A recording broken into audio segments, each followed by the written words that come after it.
আসসালামু আলাইকুম, কেমন আছেন সবাই? তো আজকে নতুন আরও একটি ভিডিওতে। তো আজকের ভিডিওতে থাকছে আপনারা ফেসবুক পেজের প্রোফাইল পিকচার কীভাবে চেঞ্জ করতে পারবেন। তো এটা আপনারা অফিসিয়াল যে অ্যাপসটা থাকে ওইটা দিয়ে চেঞ্জ করতে পারবেন। এটার জন্য কোনো ক্রোম ব্রাউজারের প্রয়োজন হবে না। তো আমি এই ছোট্ট ভিডিওটি শুরু করার পূর্বে আপনারা আমার ভিডিওতে একটি লাইক দিয়ে রাখবেন, আমার পেজটি ফলো দিয়ে রাখবেন, যাতে এরকম টেক রিলেটেড ভিডিও আপনার কাছে চলে যায়। তো চলুন আমরা ভিডিওতে আপনাদের স্টেপ বাই স্টেপ দেখিয়ে দিচ্ছি। তো এর জন্য কাজটি করতে হবে, আমরা ফার্স্ট অফ অল আমাদের ফেসবুক অফিসিয়াল যে অ্যাপ্লিকেশনটি থাকবে এটিকে আমরা ওপেন করে নিব। ওকে, তো এটি ওপেন হয়ে গেলে এটি লগ ইন করে নেবেন। তো আমার এটি যেহেতু অটোমেটিক লগ ইন করা আছে, এর জন্য লগ ইন করার দরকার নেই। ওকে, তো এখান থেকে আমরা যে কাজটি করব, দেখতে পারবেন 3 লাইন একটি অপশন থাকবে একদম কর্নারে। তো আমরা এই কর্নারে সিলেক্ট করব। তো কর্নারে সিলেক্ট করার পর দেখতে পারবেন আমাদের প্রোফাইলের যে নেমটা থাকবে এটা ঠিক একদম লাস্টে মানে সাইডে একটি আইকন দেওয়া থাকবে, অ্যারো আইকন, এটাতে আমরা সিলেক্ট করব। এরপর আমাদের এই অ্যাকাউন্টের আন্ডারে যতগুলো পেজ থাকবে সেগুলো সবগুলো এখানে শো করবে।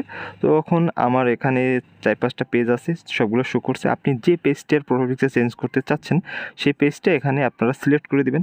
যেমন আমি আমার এই পেজটার প্রোফাইল পিকচার চেঞ্জ করব, এর জন্য আমি আমার ওই পেজটি ওপেন করে দিলাম এখানে। তো পেজটি আপনার ওপেন করে দিতে হবে। তো পেজটি ওপেন করার পর একদম কর্নারে যে পেজের প্রোফাইল আইকনটা থাকবে, তো আমরা এই কর্নার প্রোফাইল পিকচার সিলেক্ট করব। দেন এখান থেকে আমরা যে প্রোফাইল পিকচারের নেমটা আসবে, মানে আমার পেজের যে নামটা আসবে সেই নামে আমরা সিলেক্ট করে দেব। এরপর আমাদের পেজটি ওপেন হয়ে যাবে। তো পেজটি ওপেন হয়ে যাওয়ার পর সিম্পলি যে কাজটি করতে হবে, আমরা একদম পেজের কর্নারে চলে যাব। দেখতে পারবেন এখানে একটি এডিট অপশন আছে, মেন অপশন। তো এখানে আমরা সিলেক্ট করব। এখানে সিলেক্ট করার পর আমাদের এখানে সব কিছু চলে আসবে।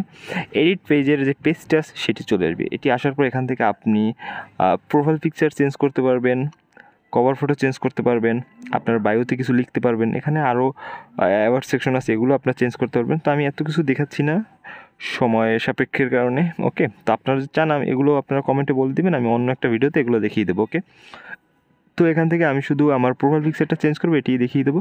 তো এর জন্য যে কাজটি করতে হবে, দেখতে পাচ্ছেন এখানে প্রোফাইল পিকচার নামে উপরেই অপশন আছে, এটার সাইডেই এডিট অপশন আছে। তো আমরা এই এডিট অপশনে সিলেক্ট করব। দেন এখান থেকে এখন আমরা যেই ফটোটি প্রোফাইল পিকচার দিতে যাচ্ছি সেই ফটোটি এখানে সিলেক্ট করে দিব।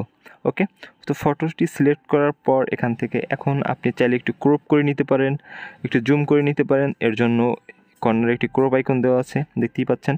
তো আমি এখানে কোনো ক্রপ করব না, এখান থেকে আমি একদম কর্নারে দেখতে পারবেন উপরে সেভ নামে একটা অপশন আছে, এটিতে আমরা সিলেক্ট করব। ওকে, তো এখন 3-4-5 সেকেন্ড সময় নেবে এটা সেভ হতে। তো দেখতেই পাচ্ছেন আমার পিকচারটি সেভ হয়ে গেছে কিছুটা সময় নেওয়ার পরে। তো এভাবেই আপনারা এই ছোট্ট ভিডিওটি দেখে আপনাদের ফেসবুক প্রোফাইল টাইপের পেজে প্রোফাইল পিকচার চেঞ্জ করে নিতে পারবেন খুবই সহজে। তো ভিডিওটি ভালো লাগলে অবশ্যই like, share, comment and subscribe করুন আমাদের চ্যানেলটি। আর এই ভিডিওটি ফেসবুক পেজ থেকে দেখে থাকলে ফেসবুক পেজে একটি ফলো দিয়ে রাখবেন, ভিডিওতে একটি লাইক দিয়ে রাখবেন, যাতে এরকম টেক রিলেটেড ভিডিও আপনার কাছে চলে যায়।